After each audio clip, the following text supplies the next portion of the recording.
बिस्मिल्लाहिर्रहमानिर्रहीम। अस्सलाम वालेकुम। आप देख रहे हैं मेरा यूट्यूब चैनल। अब तक आपने मेरे चैनल को सब्सक्राइब नहीं किया तो प्लीज़ सब्सक्राइब कर दें, बेल आइकन को प्रेस कर दें ताकि मेरी आने वाली हर नई वीडियो आपको सबसे पहले मौसूल हो सके। इस वीडियो में हम बात करेंगे अल्लाह ताला के सिफाती नाम अल मालिक की।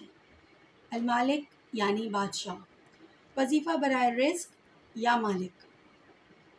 इस इस्म मुबारक के वजीफ़े से नूरे कल्ब, रिज़्क़ में फ़राग़ी नसीब होती है, मामलात की इस्लाह होती है। जो शख्स रोज़ाना 100 मरतबा ज़वाल के वक्त इसका मामूल रखे उसे सिफ़ाए कल्ब नसीब होगा और कदूरत व स्याही दूर होगी।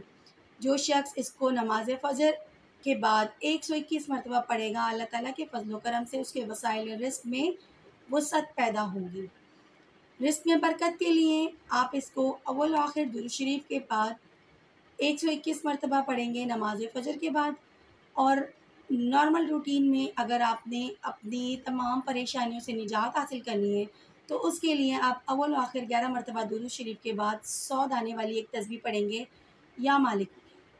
इंशाअल्लाह ताला आपके तमाम मसाइल हल हो जाएंगे, आपकी तमाम परेशानियां हल हो जाएंगी, दिल की कदूरत और स्याही दूर हो जाएगी, नूर कल्ब पैदा होगा और रिज़्क़ में वसअत होगी।